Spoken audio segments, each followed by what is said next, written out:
তীৰ্থনগৰী উত্তৰ গুৱাহাটী ঐতিহ্যমণ্ডিত পুৰাণ প্ৰসিদ্ধ দেৱালয় বিষ্ণুতীৰ্থ শ্ৰী শ্ৰী অশোকক্লান্ত দেৱালয়ত বিগত প্ৰতি বছৰৰ দৰে এইবেলিও দেৱালয় প্ৰাংগণৰ অশোকাষ্টমীৰ দিনটো উদযাপন কৰা হৈছে। এই দিনটো অশোকক্লান্ত দেৱালয়ৰ পবিত্ৰ বিষ্ণুপদৰ ভক্তসকলে পিতৃপুৰুষৰ পিত্ৰদান কৰে। এই দিনটোত ব্ৰহ্মপুত্ৰত স্নান কৰিলে আৰু মৃতকৰ অস্থি উটুৱালে পুণ্য প্ৰাপ্তি হয়। প্ৰবাদ অনুসৰি অশোকাষ্টমীৰ দিনা পবিত্ৰ গংগা নদীৰ পানী সুত এধাৰি ব্ৰহ্মপুত্ৰৰ জলৰাশিৰ লগত মিলিত হয় আৰু এইবাৰ 16 এপ্ৰিল 3 বহাগৰ দিনা আজি দিনটোতে এই অশোকাষ্টমী পালন কৰা হৈছে। আৰু মই আহিছোঁ ইয়ালৈ আৰু দেখিছেনে ইমানবোৰ মেলা বহিছে, বাহিৰত বিভিন্ন ঠাইৰ পৰা পৰ্যটক আহিছে মৃতকৰ অস্থিসমূহ উটুৱাবৰ বাবে আৰু এই একদম ৰাস্তাৰ পৰা মেলা বহিছে। আপোনালোকক ভিডিঅ'ৰ যোগেদি মই দেখাবলৈ অলপ চেষ্টা কৰিম। আশা কৰোঁ আপোনালোকে ভিডিঅ'টো চাই ভাল পাব।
মুখ্যমন্ত্ৰীৰ উপযুক্ত ঠাই হৈছে বিষ্ণুপদ ক্ষেত্ৰ।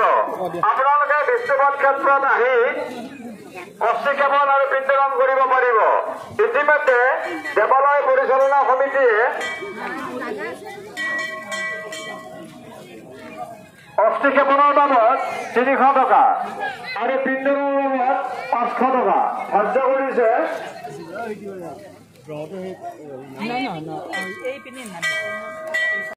মৃতকৰ মুখ্য প্ৰাপ্তিৰ বাবে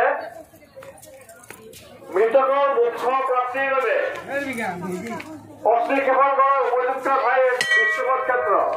আপোনালোকে টিকট সংগ্ৰহ কৰিব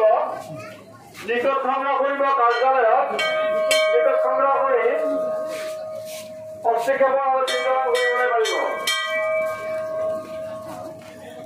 এবাৰে যাব না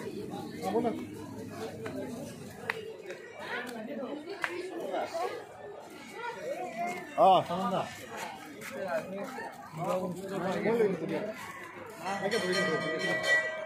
সবাই বেলা পড়ে যাবো।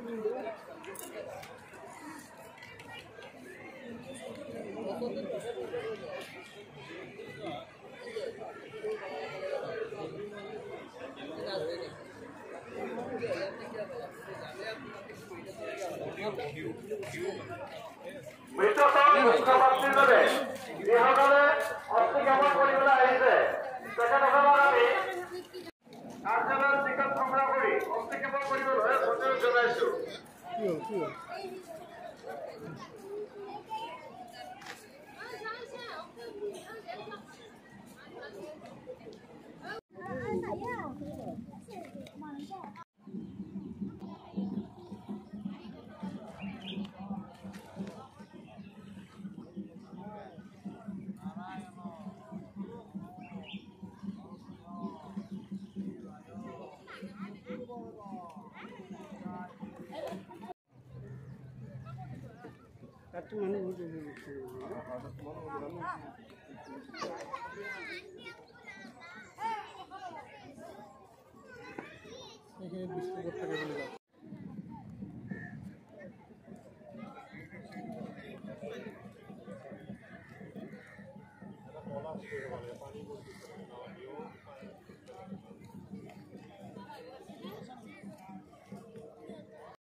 ভিডিঅ' যোগে আপোনালোকক দেখুৱাব চেষ্টা কৰিলোঁ অশোকক্লান্ত মন্দিৰৰ প্ৰাংগণত ব্ৰহ্মপুত্ৰ পাৰত হোৱা এই পবিত্ৰ ক্ষণ আৰু ভিডিঅ'টো চাই কেনেকুৱা পালে আপোনালোকে জনাব নাপাহৰিব যদি ভাল লাগিলে তেনেহ'লে লাইক এটা কৰি দিব